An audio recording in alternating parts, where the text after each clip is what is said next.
예레미야 12장 1에서 17절 말씀입니다. 12장. 여호와여, 내가 주와 변론할 때에는 주께서 의로우시니이다. 그러나 내가 주께 질문하옵나니 악한 자의 길이 형통하며 반역한 자가 다 평안함은 무슨 까닭이니이까? 주께서 그들을 심으심으로 그들이 뿌리가 박히고 장성하여 열매를 맺었거늘 그들의 입은 주께 가까우나 그들의 마음은 머니이다. 여호와여, 주께서 나를 아시고 나를 보시며 내 마음이 주를 향하여 어떠함을 감찰하시오니 양을 잡으려고 끌어냄과 같이 그들을 끌어내시되 죽일 날을 위하여 그들을 구별하옵소서.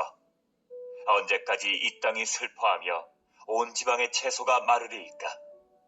짐승과 새들도 멸절하게 되었사오니 이는 이 땅 주민이 악하여 스스로 말하기를 그가 우리의 나중 일을 보지 못하리라 함이니이다. 사랑하는 형제 여러분, 4월 17일 월요일 새벽 묵상에 오신 것을 환영합니다. 지난 11장에서는 예레미야가 자신의 동향 사람들인 아나돗 사람들이 예레미야가 여호와의 이름으로 예언하는 것을 싫어하여서 예레미야를 살해할 음모를 꾸미는 것을 알고 그들에 대한 심판을 해달라고 예레미야가 탄원했습니다.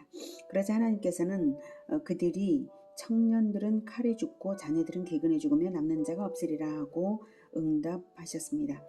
그런데도 이제 12장에서는 아나돗 사람들로 대표되는 악인들이 여전히 형통한 것을 보게 된 것이에요. 그래서 예레미야는 공의의 하나님께서 어찌하여 방관하시는지를 항변하고 있는 것입니다. 이러한 항변은 예레미야 개인적인 차원만은 아닙니다.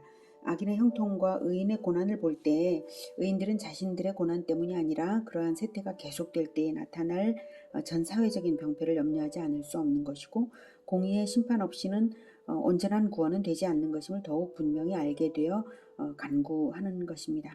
항변이라기보다는 질문이고 간구라고 봐야 되겠죠. 자, 1절. 여호와여, 내가 주와 변론할 때에는 주께서 의로우시니이다. 그러나 내가 주께 질문하옵나니, 주께서 의로우신 줄을 알므로 항변이 아니라 질문을 드린다 이것이고요. 악한 자의 길이 형통하며 반역한 자가 다 평안함은 무슨 까닭이니까? 주께서 그들을 심으심으로 그들의 뿌리가 박히고 장성하여 열매를 맺었거늘 그들의 입은 주께 가까우나 그들의 마음은 머니이다. 악한 자들에 대한 심판이 반드시 임할 것을 알고는 있지만 공의의 실행이 늦어지고 악인들의 악행은 계속되는 현실 때문에 문의하는 것이죠. 그런데 2절을 보면 주께서 그들을 심으심으로 그들이 뿌리가 박히고 장성하여 열매를 맺었거늘 이렇게 합니다. 그래서 이 악한 자들은 하나님이 가나안 땅에 심으신 유다 사람들이고 뿌리가 박히고 장성하여 열매 맺은 즉 유다의 기득권층이라는 것을 알 수가 있습니다. 그들의 입은 주께 가까우나 그들의 마음은 머니이다. 외적 종교 행위는 많은 그러한 사람들이지만 위선적인 것을 그들의 행위가 마음과 달라서 이제 진실되지 못하죠. 위선적인 것을 알 수가 있습니다. 성전에서 규칙적으로 제사를 드리며 주여 주여 하는 종교인이었지만 진정으로 하나님을 경외하는 신앙인이 아닌 위선자들이 여전히 기득권을 가지고 여전히 악을 행하고 있는 것입니다. 지도층의 죄악이므로 악인들의 죄악의 영향이 온 유다와 영토에 미치게 되는 것이고 그래서 예레미야가 언제까지 이 땅이 슬퍼하며 온 지방의 채소가 마르리까 짐승과 새들도 멸절하게 되었사오니 라고 4절이군요. 4절 다시 언제까지 이 땅이 슬퍼하며 온 지방의 채소가 마르리까 짐승과 새들도 멸절하게 되었사오니 즉 하나님은 유다 전체를 하나님의 공동체로 받으시고 복이든 화든 공동체로 주십니다. 그래서 지도층의 악행이 온 나라를 피폐하게 만들었다 이렇게 말하고 있죠. 이런 이유로 양을 잡으려고 끌어냄과 같이 그들을 끌어내시되 죽일 날을 위하여 그들을 구별하옵소서 이렇게 악인들을 심판해 달라고 간구하는 것입니다. 여기서 양을 잡으려고 끌어냄같이 그들을 끌어내시되 인상적인 표현이죠.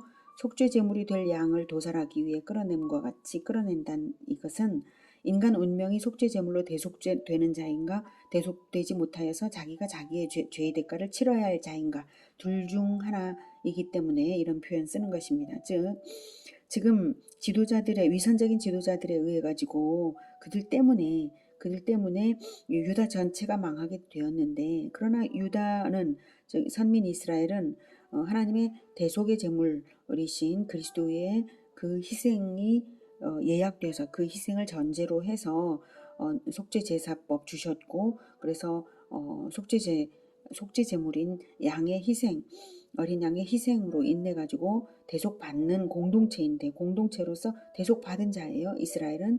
그런데 그렇게 그것이 적용되지 않는 삶을 살고 있다면 대속이 적용되지 않으므로 양을 잡으려고 끌어낸 것 같이 그들을 끌어내야 되는 거예요. 즉 대속의 희생물, 대속 제물의 그 희생이 무효하게 살았던 자들은 그들 자신이 그 양처럼 죽어야 되는 것이죠. 그래서 예레미야가 여호와여 주께서 나를 아시고, 여기에 나를 아시고 나를 보시며 내 마음이 주를 향하여 어떠함을 감찰하시오니 라고 말하는 것은 사사로운 감정으로 이러는 거 아니라고 그 뜻도 되고요. 또 유다를 위한 희생양이 기꺼이 되고자 하는 그리스도적인 마음을 하나님이 다 아시지 않습니까? 이 뜻도 있어요. 그리고 그리스도가 자기를 희생하려는 마음을 전제로 해서 그럼에도 불구하고 그 대속을 받아들이지 않고 오히려 악용하는 그런 자들은 심판을 해주셔야 된다, 이 뜻이죠. 그래서 그럼에도 불구하고 회개하지 못하는 악인들이 예레미야를 죽이려고까지 하니 그들은 심판하셔야 하지 않겠습니까? 하는 것이죠. 같은 원리로 예수님께 대입해 보면 예수님이 속죄의 제물이 되어서 십자가에서 죽임 당하셨으니 그리스도의 대속의 은혜를 받거나 아니면 그리스도를 죽인 죄를 자기가 치르거나 둘 중에 받게 되는 것입니다. 더욱이 그들은 자기들의 악행이 온 나라를 고통스럽게 만들고 있는데도 악하여 스스로 말하기를 그가 우리의 나중일을 보지 못하리라 라고 말해요. 즉 오히려 자신들의 형통을 확신하고 있죠. 자기들에게는 심판이 없을 것처럼 자신함으로 회개가 불가능한 자들이에요. 그래서 심판을 요청하는 예레미야입니다. 그래서 5절부터는 하나님의 응답입니다. 만일 내가 보행자와 함께 달려도 피곤하면 어찌 능히 말과 경주하겠느냐. 내가 평안한 땅에서는 무사하려니와 요단 강물이 넘칠 때에는 어찌하겠느냐. 내 형제와 아버지의 집이라도 너를 속이며 내 뒤에서 크게 외치나니 그들이 내게 좋은 말을 할지라도 너는 믿지 말지니라. 답변보다는 먼저 예레미야의 태도를 바로잡으시는 하나님이십니다. 아나돗 사람들의 박해 정도에 그렇게 낙심해버리면 어찌 더 큰 고난을 감당하겠냐. 예루살렘 사람들의 핍박을 어찌 감당하겠냐 하시는 것입니다. 세상을 이기는 것은 고난을 순순히 잘 감당하는 데 있다는 것을 알게 하시죠. 6절에 내 형제와 아버지의 집이라도 너를 속이면, 내 형제와 아버지의 집, 예루살렘이죠. 아버지의 집이라도 너를 속이면 내 뒤에서 크게 외치나니, 그러니까 아나돗 사람들이 바로 그들인데, 형제와 아버지의 집인데 그들조차도 너를 핍박하죠. 그런 것처럼 이제 예루살렘 사람들, 선민 이스라엘이 그리스도를 핍박했습니다. 이렇게 가까운 일가 친척에게도 환영받지 못하는 선지 활동임을 이제 알리시고, 그들이 내게 좋은 말을 할지라도 너는 믿지 말지니라. 친척이라고 회개를 잘하는 것이 아니라 오직 말씀이 들어가야 회개하는 것이죠. 그런데 이스라엘 백성들은 말씀이 늘 가까이 있는데도 회개하지 않았고 그리스도를 박해했습니다. 그래서 예수님도 말씀하시기를 마가복음 6장 4절에 선지자가 자기 고향과 자기 친척과 자기 집 외에서는 존경을 받지 못함이 없느니라 라고 하셨고요. 율법을 받은 선민이 그리스도를 잡아 죽였던 것입니다. 그 덕분에 복음은 세계 열방으로 퍼지게 하셔서 머나먼 한국 우리에게까지 복음이 전해져 우리가 믿게 되었으니 참으로 큰 은혜입니다. 하나님의 은혜를 베푸시는 원칙은 가깝게든 멀든 언약을 믿음으로 받는 자들에게 하나님의 그 은혜가 흘러간다 라고 하는 것입니다. 퍼져간다 이것입니다. 거부하는 자들이 있다면 거부하는 자들을 놔두고 다른 사람에게로 흘러가는 것입니다. 하나님은 가장 가까이에 있는 선민들이 오히려 선지자를 밀어내고 그리스도까지 죽일 것을 다 아십니다. 그래서 은혜의 영역을 오히려 더 넓게 하시는 하나님이십니다. 너희들 안 받는다고 받을 사람 없는 줄 아냐. 이렇게 하시는 거죠. 우리도 그러므로 우리도 겸손해야 합니다. 우리가 하나님이 베푸시는 은혜를 받는 것은 말씀을 믿음으로 받는 만큼, 말씀을 믿음으로, 그래서 믿음만큼 받을 수 있는 것이지 혈통 때문도 아니요, 교단 때문도 아니요, 다른 어떤 이유도 근거도 없습니다. 오직 말씀을 믿음으로 반응하여서 회개의 열매가 주신 말씀대로 나타나는가, 그 결실만큼 되는 것입니다. 그래서 이것밖에 없는 것입니다. 믿음으로 반드시 반응해야 되고 그 축복은 결실만큼입니다. 안 그러면 회개의 열매가 없다면 예레미야가 심판해달라고 요청하는 그 기도가 적용되고 말 것입니다. 7절부터는 예레미야의 질문에 대한 직접적인 답변입니다. 내가 내 집을 버리며 내 소유를 내던져 내 마음으로 사랑하는 것을 그 원수의 손에 넘겼나니 내 소유가 숲속의 사자같이 되어서 나를 향하여 그 소리를 내므로 내가 그를 미워하였음이로라. 내 소유가 내게 대하여는 문이 있는 매가 아니냐? 매들이 그것을 애워싸지 아니하느냐? 너희는 가서 들짐승들을 모아다가 그것을 삼키게 하라. 많은 목자가 내 포도원을 헐며 내 몫을 짓밟아서 내가 기뻐하는 땅을 황무지로 만들었도다. 그들이 이를 황폐하게 하였으므로 그 황무지가 나를 향하여 슬퍼하는도다.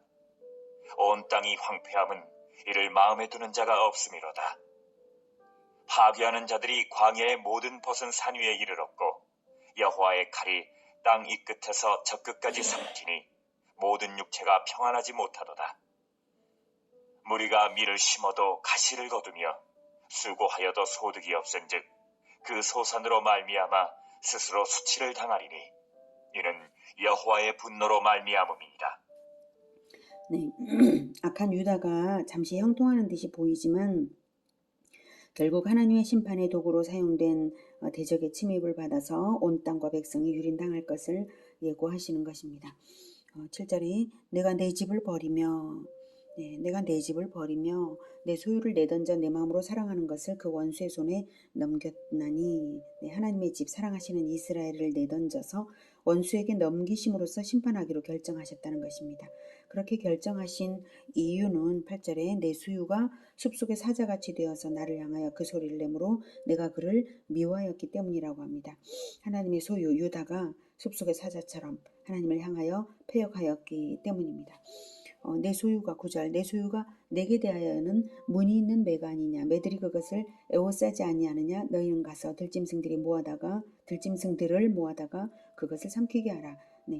매는 길들이기 어려운 야생의 조류입니다. 하나님은 유다를 내 소유라고 아끼시면서도 문이 있는 매라고 표현하시는 것은 하나님의 언약으로서 하나님의 소유가 되었음에도 불구하고 언약을 거스려 행하며 회개를 거부하는 완고한 자들이기 때문인데요. 매들이 그것을 에워싸지 아니하느냐. 맹금류의 특성상 낯선 새가 나타나면 에워싸서 집중 공격하는 것처럼 이방인들에 의해서 이렇게 이제 유다 자체가 그러고 있으니 들짐승들을 모아다가 삼키게 하라. 즉 이방인들에 의해서 삼키게 하라. 이렇게 하시는 것입니다. 유다가 예레미야에 대하여서 에워싸서 공격하는 매처럼 그렇게 굴고 있으니 짐승들을 모아다가 삼키게 하라. 이렇게 한 겁니다. 바벨론 제국의 폭력성을 반영한 비유가 들짐승이죠. 그 모아다가라는 것은 여러 민족으로 바벨론이 구성이 되어 있어요. 제국이. 그래서 그렇게 말한 거고요.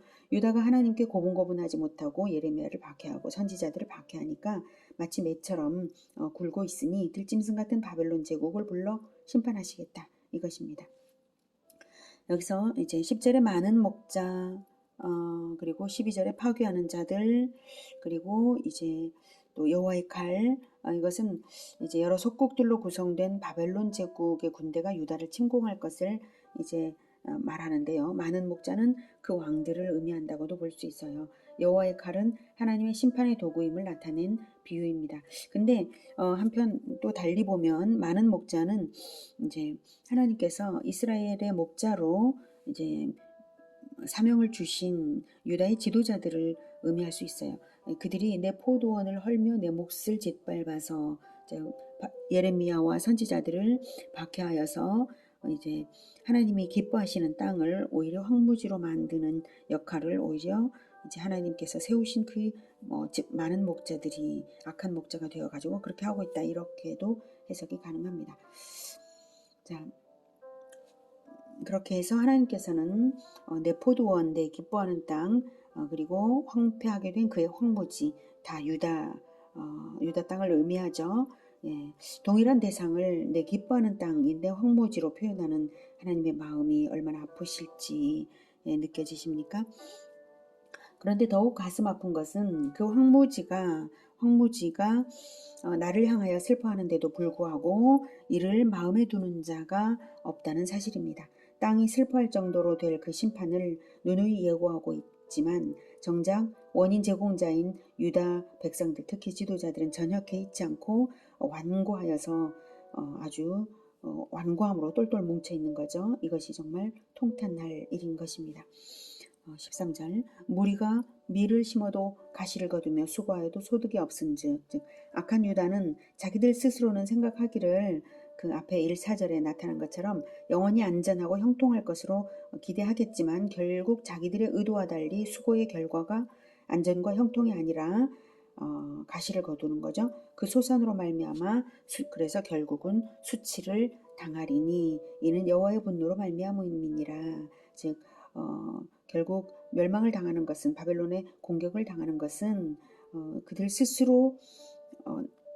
스스로의 결과다, 스스로 행한 그 결과다라고 하는 것입니다.